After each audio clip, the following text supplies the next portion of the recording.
Selamat malam Bapak atau Ibu tutor dari Praktikum IPA di SD. Berjumpa lagi dengan saya Tuti Febriani Hareva di kegiatan Praktikum 3. Nah, kegiatan praktikum saya saat ini yaitu tentang pertumbuhan,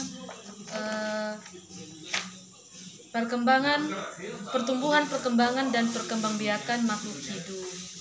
Nah, yang menjadi kegiatan praktikum saya ada pertumbuhan dan perkembangan pada tumbuhan dan perkembangan pada hewan. Nah, yang menjadi awal kegiatan praktikum saya yaitu pertumbuhan dan perkembangan pada hewan. Nah, berikut yang menjadi alat dan bahan yang saya gunakan. Nah, di sini saya sudah menyiapkan alat dan bahannya. Di sini saya sudah menangkap lalat buahnya dengan menggunakan pisang busuk dan menaruhnya di tempat tong sampah. Nah, jadi di dalam sini terdapat beberapa lalat buah. Kemudian ada pisang, ada pisau, piring. Dan kebetulan saya tidak punya toples, jadi saya menggunakan tempat bening saja. Tas bening. Kemudian ada gelas, sendok, tisu, buku, pulpen, spidol, modul, kapas, dan kacang hijau. Langkah awal yang saya gunakan adalah memotong pisang sebanyak 6 bagian.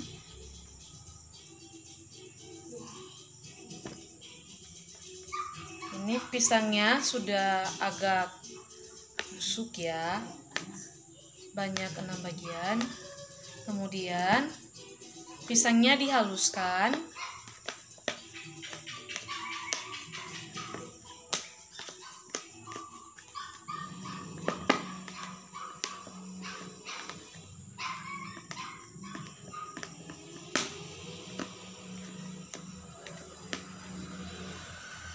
Nah, setelah pisangnya halus, kemudian karena saya tidak punya toples, jadi saya menggunakan tas bening saja supaya bisa mudah untuk mengamati atau melakukan pengamatan tentang perkembangan lalat buahnya.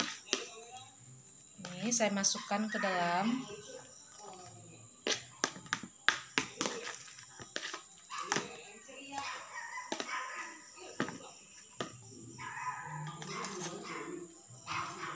Kemudian setelah semuanya dimasukkan ke dalam, ini diratakan. Kemudian mengambil selembar tisu atau kertas pis, lalu memasukkannya ke dalam tas.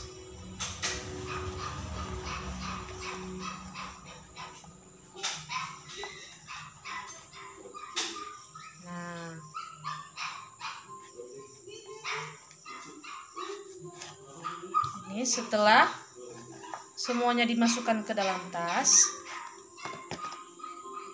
Nah, setelah itu kita memindahkan lalat buahnya ke dalam tas ini dengan hati-hati supaya lalat buahnya tidak lari.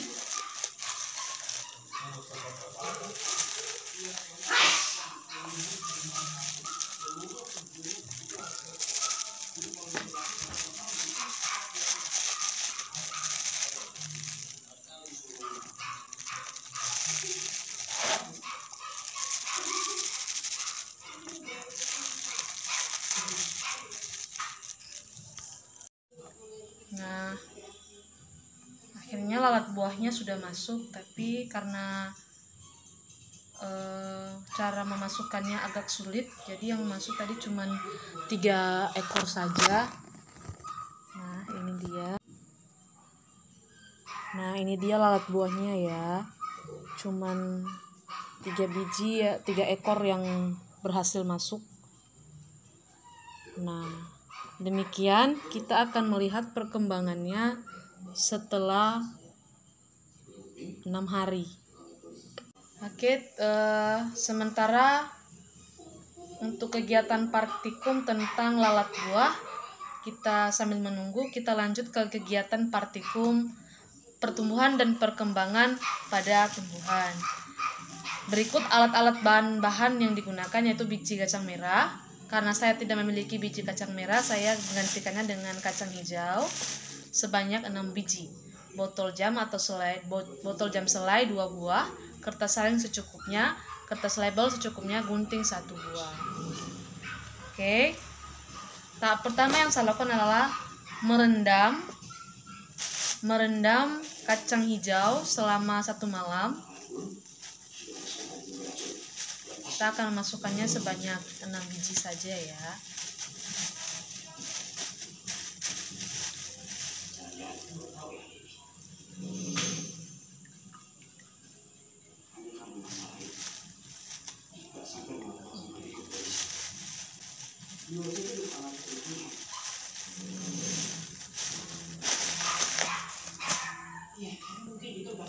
Oke, demikian untuk video partikum untuk pertumbuhan dan perkembangan. Besok lusa kita lanjutkan kembali untuk pengamatannya.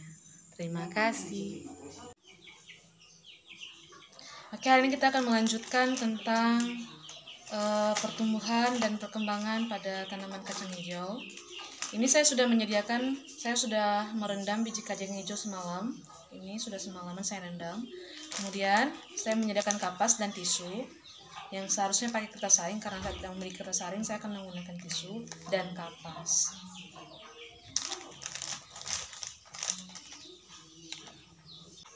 Nah, di sini saya sudah memasukkan kapas dan tisu. Kemudian botol yang satunya juga kita masukkan kapas dan tisu yang sudah direndam dengan air. Oke, kemudian kita masukkan ke dalam gelas. Nah, setelah semuanya kita telah masukkan, saatnya kita masukkan biji kacang hijau sebanyak 3 biji ya.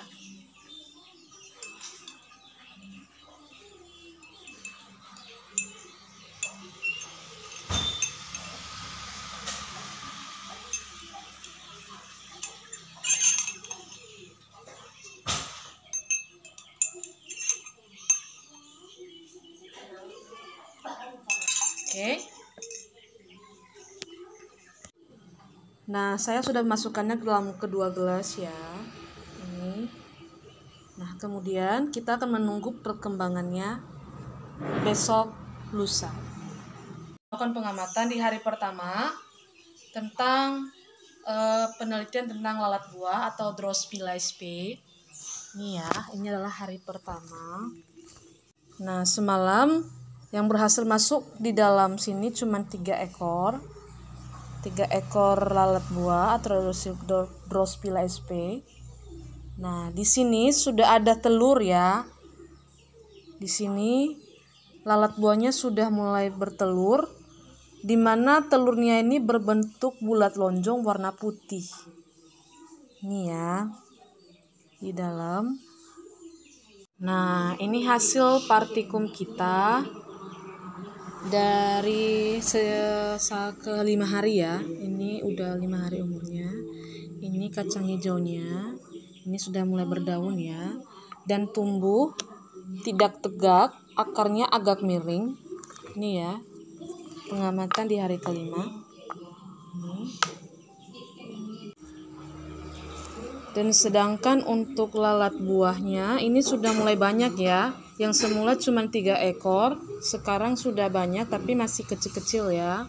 Dimana perkembangannya dimulai daripada bertelur, telurnya berbentuk lonjong, kemudian menetas, membentuk larva, kemudian membesar dan beberapa kali melakukan pergantian kulit, kemudian larva membesar, kemudian akan bergerak menuju area ini dan siap menjadi pupa.